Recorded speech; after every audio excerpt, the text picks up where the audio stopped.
Então, o que eu creio é que o que integra a nossa vida, relação entre céu e terra, não é uma relação de dicotomia, onde eu fico negando as coisas terrenas, onde eu fico negando aquilo que está diante de mim. Não. A grande solução é ter, em primeiro lugar, Deus, é se relacionar com Ele.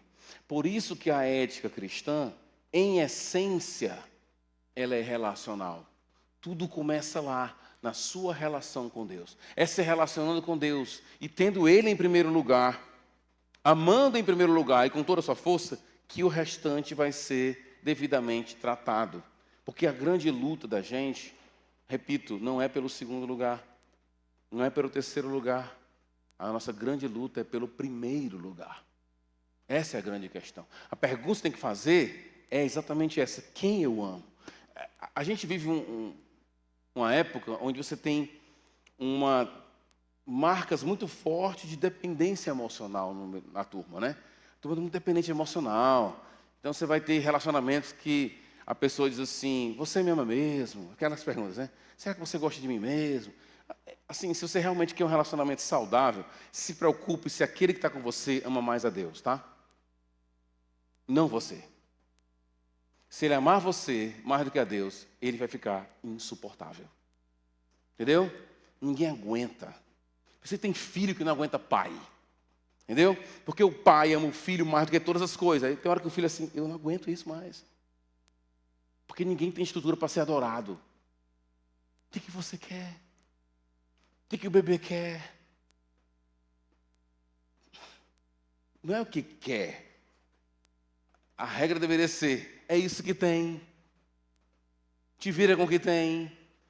Mas quando a pessoa pergunta isso para o filho, eu olho assim, eu vejo uma alma tão carente, sabe? Tão carente, coitadinho, está precisando de alguém. E vai matando o menino. Ele vai morrendo. Porque ninguém foi feito para ser adorado. Ninguém foi feito para ser amado com todo o coração, com toda a alma, com todo o entendimento, com toda a força. Ninguém. E se você quer isso para você, vai chegar um momento em que, se você for amado por alguém nessas categorias que Cristo coloca, você não vai aguentar aquela pessoa que te ama. Mas não aguento mais. Sufocante. Porque a gente foi feito para amar a Deus acima de todas as coisas. Então, a ética cristã é, por essência, relacional. Começa tudo ali. Relacionamento com o Senhor.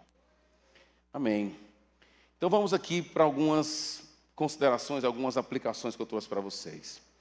A minha primeira aplicação a vocês é a seguinte. Primeiro, é que no âmbito da ética, nós podemos assegurar que, se negligenciarmos a prioridade dessa natureza relacional, se eu não colocar meu relacionamento com Deus como algo prioritário, estaremos perdidos priorizando outras coisas. Eu vou priorizar, por exemplo, a utilidade e o resultado. Eu vou estar olhando para a situação somente.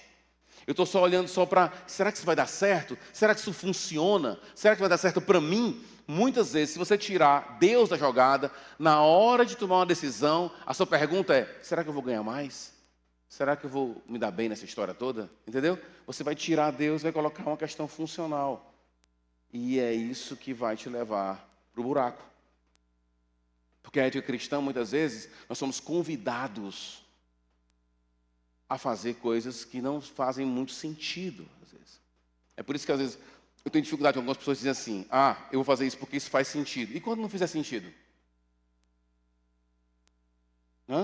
E quando Deus, alguma ordem do Senhor, não fizer sentido para você? Você vai deixar de servir a Ele? Esse é o ponto. Se eu tiro Deus, eu coloco algo funcional no lugar. Algo que funciona para mim. Algo que dá certo para mim. Esse tipo de matriz de pensamento para tomar a decisão é extremamente perigoso e destrutivo no final das contas. Mas eu posso também substituir Deus, não somente por aquilo que é funcional na tomada das minhas decisões. Eu posso substituir também por questões sentimentais. Eu vou fazer isso aqui, eu não vou fazer isso porque eu não estou me sentindo muito bem. A Bíblia fala claramente para a gente: se você tem alguma coisa contra alguém, vai até essa pessoa e fala com ela, não é isso? Resolve com ela. A Bíblia fala também que, se eu souber que alguém não gosta de você, é bom você resolver isso logo. Aí você diz assim, mas é muito difícil, é muito complicado. Sim, mas e aí? A gente vai deixar de seguir as coisas porque é complicado, porque é difícil, porque é ruim?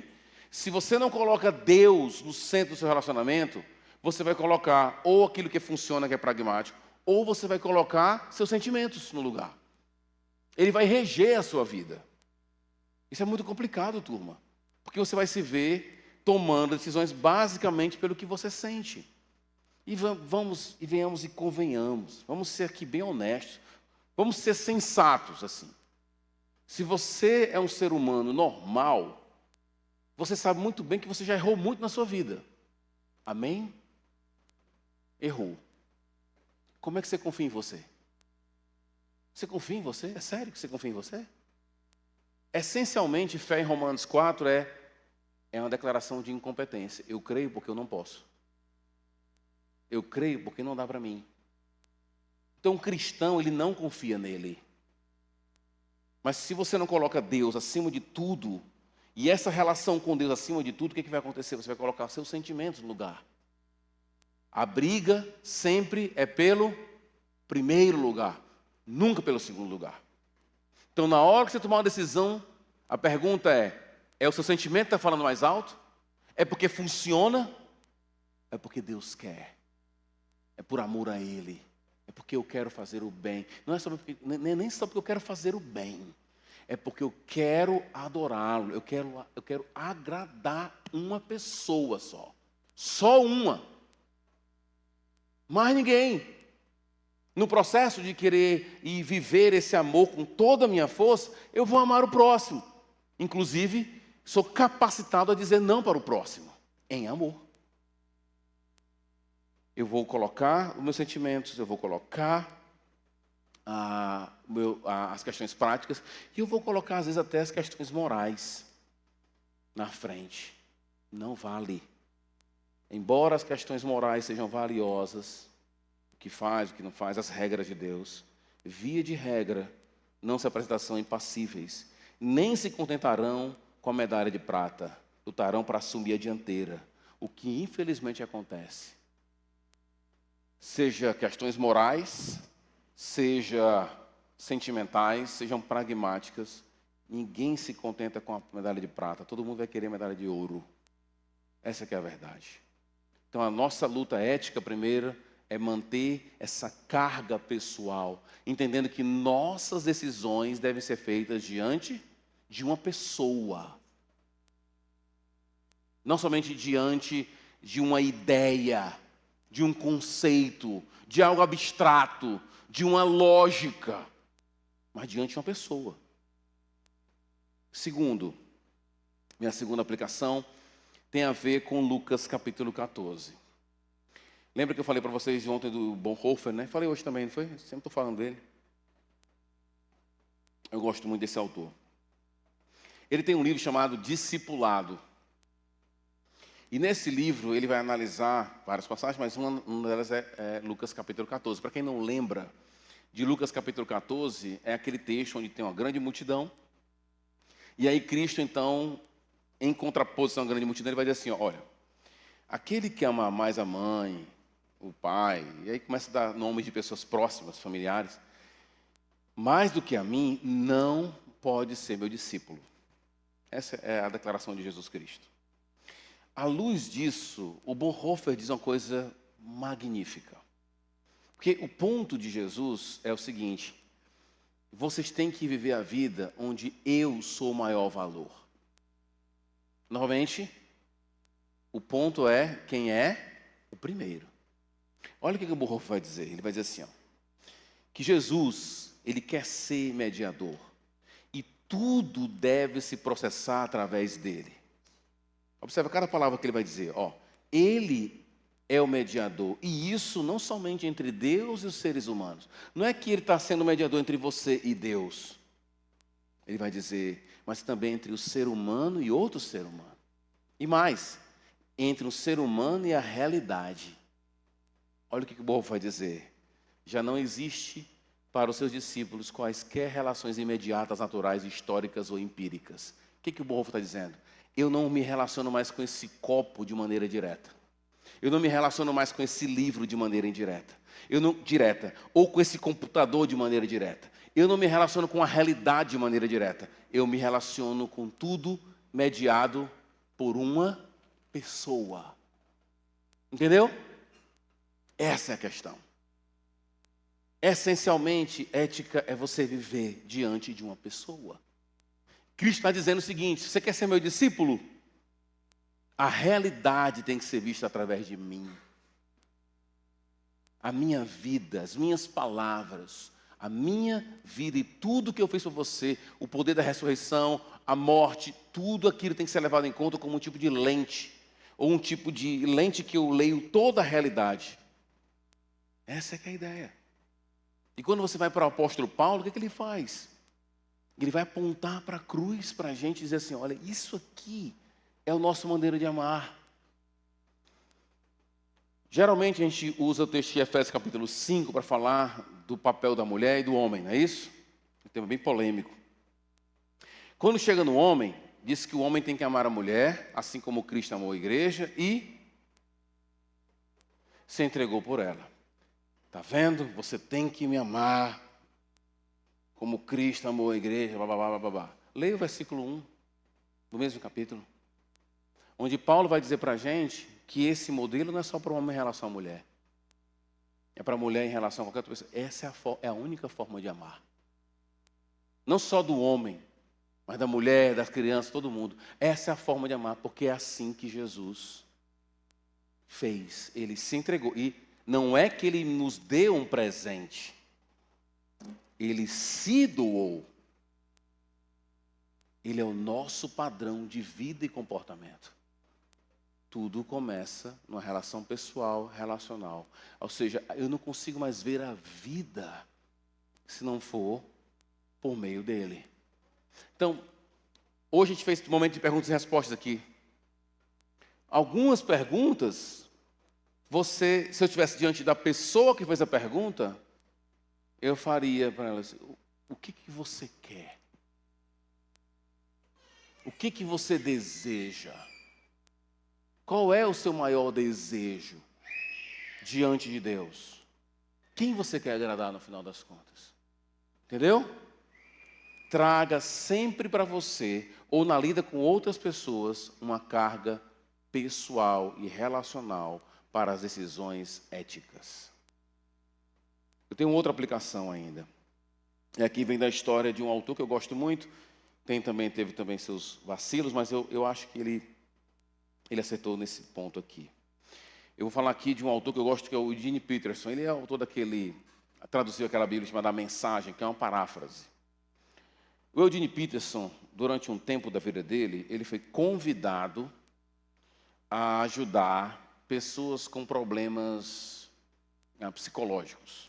Ele foi convidado a participar junto com outros líderes religiosos, aí tinha padre, tinha rabino, e ele tinha um grupo de pastores, e ele foi lá para ajudar.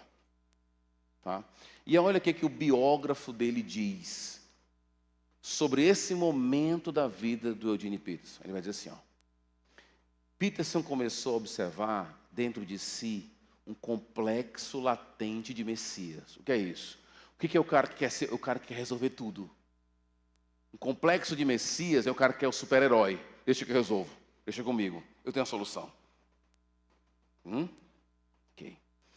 Que produziu o desejo de identificar problemas emocionais nos membros da sua congregação e, em seguida, resolvê-los de forma eficiente.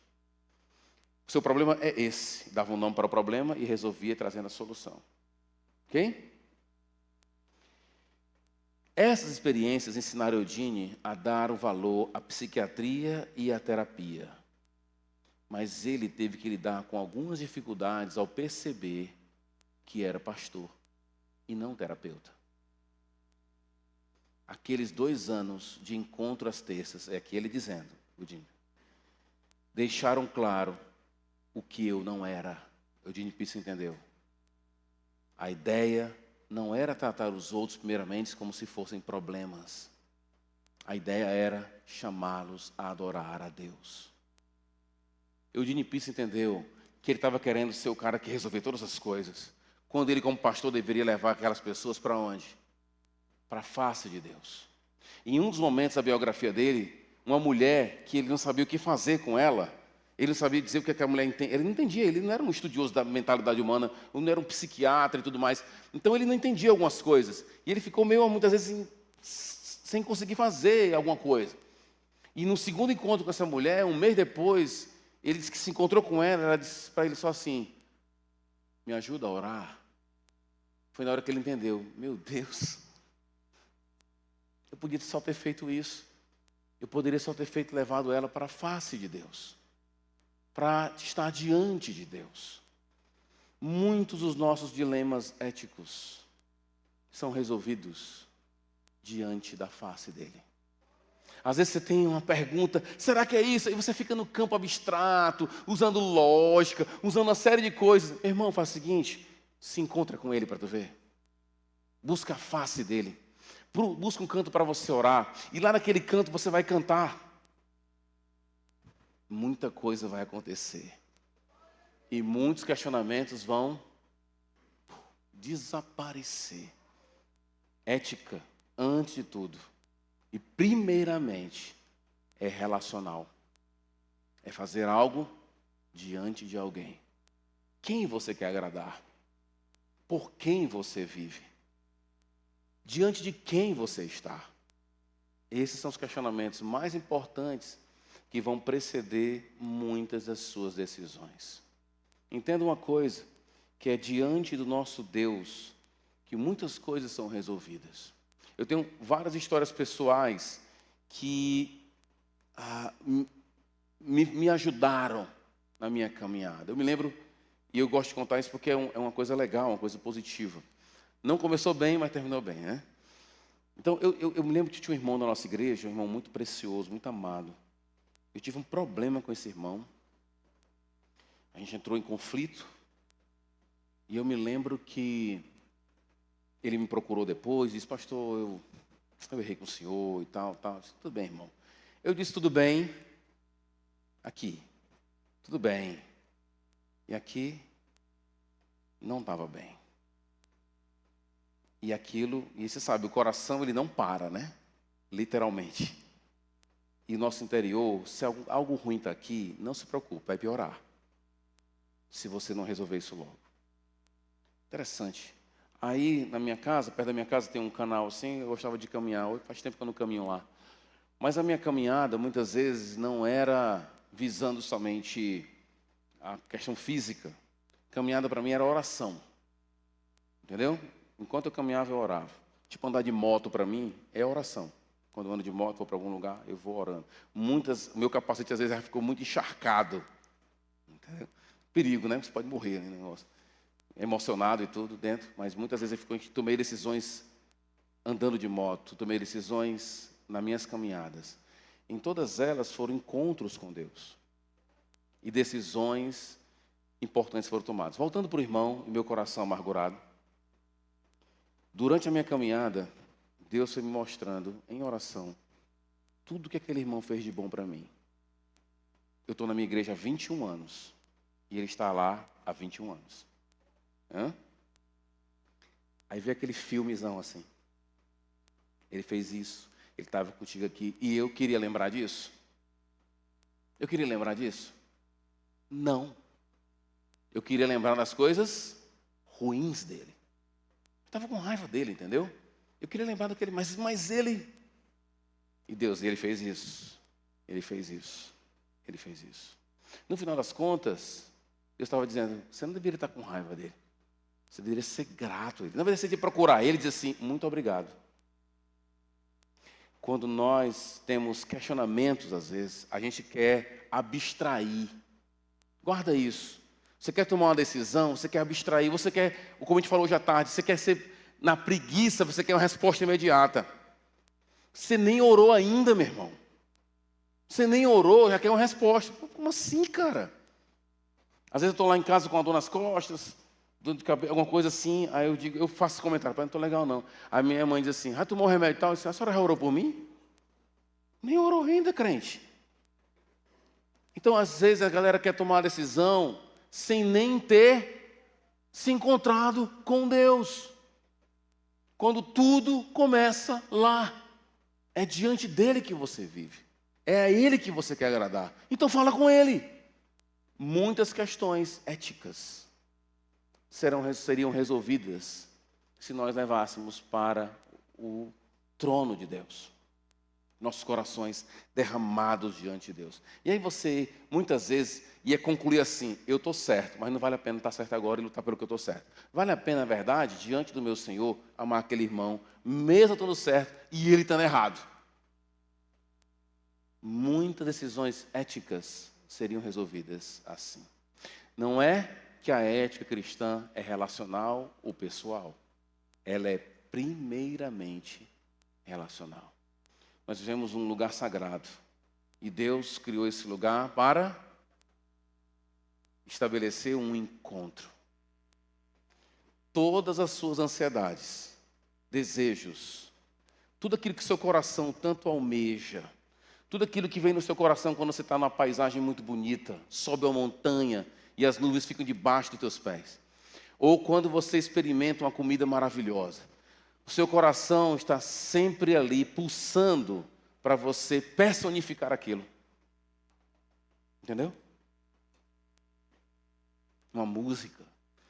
É nessa hora que você tem que ter muita misericórdia de quem é ateu. Coitado, não tem a quem agradecer, nem a quem pedir, nem a quem lamentar, quando a vida é toda pessoalizada. Não há nada nesse mundo que eu não veja através da pessoa de Jesus.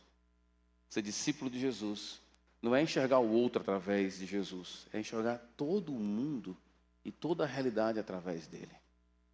Que vocês, em suas lutas éticas, suas questões, decisões que querem tomar, comecem entendendo diante de quem vocês estão e quem vocês querem agradar. Que vocês possam se beneficiar da presença do Senhor, vivendo diante dele e se beneficiando da sua presença. Amém, meus amados?